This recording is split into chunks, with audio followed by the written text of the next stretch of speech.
उस अखबार का पुनर्जागरण करने के लिए, पुनर्जीवित करने के लिए जो रिस्ट्रक्चरिंग किया, जो कंपनी बनाई, वो आपके सामने नॉट फॉर प्रॉफिट कंपनी है। हाँ, कांग्रेस पार्टी ने दिया पैसा रिवाइवल के लिए, इसलिए दिया क्योंकि एजेएल कोई एरी गैरी संस्था नहीं है। ईडी कौन है जो हमें सलाह देंगी कि साहब आप प्रॉपर्टी बेच के लोन चुकवा देते?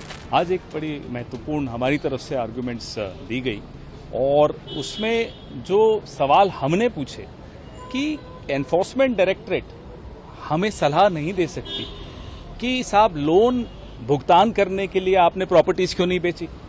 हम कोई महाजनी का धंधा तो नहीं कर रहे हैं। हमने लोन इंटरेस्ट फ्री दिया ताकि जो ऑब्जेक्टिव्स हैं अखबार निकालने के, अखबार में विचारधारा को प्रचारित करने के, वो ऑब्जेक्टिव्स फुलफिल हों। और अगर वो लोन चुकता नहीं कर पाए तो ईडी कौन है जो हमें सलाह देंगी कि साहब आप प्रॉपर्टी बेच के लोन चुकवा देते? इस धंधे में तो हम नहीं हैं। तो हमने उस अखबार का पुनर्जागरण करने के लिए, पुनर्जीवित करने के लिए जो रिस्ट्रक्चरिंग किया, जो कंपनी बनाई, वो आपके सामने नॉट फॉर प्रॉफिट कंपनी है। और हमने एक एप्लीकेशन भी मूव की कि वो तमाम कागजात जो ईडी ने विथहोल्ड किए हैं वो कागजात भी रिकॉर्ड पर लाए जाएं। उसमें जो ओरिजिनल कंप्लेंट है वो भी, मेमोरेंडम ऑफ एसोसिएशन जो एजेएल की वो भी जनवरी 2016 की, वो तमाम कागजात रिकॉर्ड पर लाए जाएं। सर, जो सीनियर वकील थे आज पेश हुए कांग्रेस की राहुल गांधी जी की तरफ से, उन्होंने मोतीलाल वोरा जी का जिक्र किया कि उनसे पूछताछ हुई थी काफ़ी लंबे समय तक, लेकिन ईडी उनकी मृत्यु तक इंतजार करती रही पहले से आके, जबकि वो जानते थे कि किस तरीके से सारा कुछ हुआ, वो जानते थे, बता सकते, लेकिन उनको अब उनके जाने के बाद अब ईडी एक्टिव हुई। जी, वकील साहब ने ये बात सामने रखी कि किस तरह से ईडी उस वक्त तक इंतजार करती रही कि जब तक वोरा जी का देहांत न हो जाए और उसके बाद अचानक सक्रिय हुई। बिल्कुल ये बात रखी गई। सर, उन्होंने मैडम सोनिया गांधी के भी बयान का जिक्र करा जिसमें उन्होंने कहा था कि हाँ, हमने बनाई थी यंग इंडिया, लेकिन हमने रिवाइवल के लिए बनाई थी। रिवाइवल के लिए बनाई, और रिवाइवल आप सबके सामने है। ऐसा नहीं कि रिवाइवल आपके सामने नहीं है, सबके सामने है।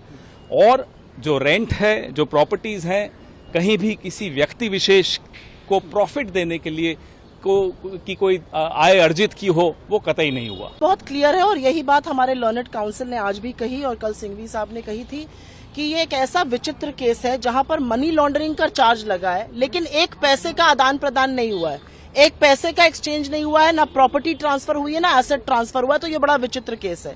और जैसा कि पवन जी आपसे कह रहे थे, 2-4 चीजें आज कोर्ट के सामने बड़ी मुस्तैदी से रखी गई। उसमें से एक ये था, हाँ, कांग्रेस पार्टी ने दिया पैसा रिवाइवल के लिए, इसलिए दिया क्योंकि एजेएल कोई एरी गैरी संस्था नहीं है। एजेएल की स्थापना फ्रीडम मूवमेंट के दौरान पंडित नेहरू, आचार्य कृपलानी और रफी अहमद किदवई जी जैसे लोगों ने की थी, जिसका उद्देश्य था कि राष्ट्र भावना और राष्ट्र हित की बात करना। और हम एक ऐसे एसेट को बचाना चाहते थे। हम कोई महाजन नहीं है, हम कोई मनी लेंडर नहीं कि पैसा देकर हम अपना ट्रांसफर कराना चाह रहे हैं, या प्रॉफिटेबल वेंचर नहीं है। और एक बात और भी बहुत क्लियरली आज कोर्ट में कही गई कि एजेएल का जो अपना मेमोरेंडम ऑफ एसोसिएशन है, जो ईडी ने नहीं रखा है अपने केस में, जो कि रखना चाहिए था, उसमें बिल्कुल क्लियर है उस मेमोरेंडम ऑफ एसोसिएशन में कि ये प्रॉफिट ओरिएंटेड कंपनी नहीं है।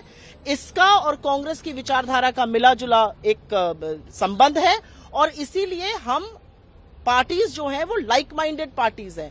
कांग्रेस से उसका संबंध है और हम ऐसा कर सकते थे। मेरे ख्याल से एजेएल का छपना, और ना सिर्फ छपना, एजेएल का अब पब्लिश होना और तमाम जो चीजें एजेएल के साथ हो रही हैं वो, और एक बहुत महत्वपूर्ण बात जिसका मैं बात अपनी अंत कहूंगी करके, एक जो कहा गया कि जो रेंट आ रहा है, जो प्रॉपर्टीज है, वो सब एजेएल की है। एक नए पैसे का रेंट ना यंग इंडिया को आ रहा है, ना किसी शेयर होल्डर को आ रहा है। तो प्रोसीड ऑफ क्राइम कहाँ है? कैसे मनी लॉन्ड्रिंग का केस है ये? इस पर बहस हुई आज। अपनी जांच में या जो कंप्लेंट फाइल कर रही है ईडी ने, क्या उसमें वो कहीं देखा पाई है कि जो प्रपोज एक्यूज है, जो रेस्पोंडेंट है, क्या उनमें से किसी के खाते में कोई पैसा ट्रांसफर हुआ? नहीं, बिल्कुल नहीं दिखा पाई है। ये सवाल जज साहब ने पूछा भी था हियरिंग के दौरान कि कहाँ गया पैसा, और उसमें ईडी खुद कह रही है कि ये पैसा करीब 142 करोड़ या जो भी रेंट से आ रहा है वो एक्चुअली एजेएल के पास जा रहा है। ये ईडी मान रही है। तो जब एजेएल के पास जा रहा है तो आप शेयर होल्डर को कैसे मनी लॉन्ड्रिंग का अक्यूज बोल सकते हैं? और यही इस केस की विचित्रता है।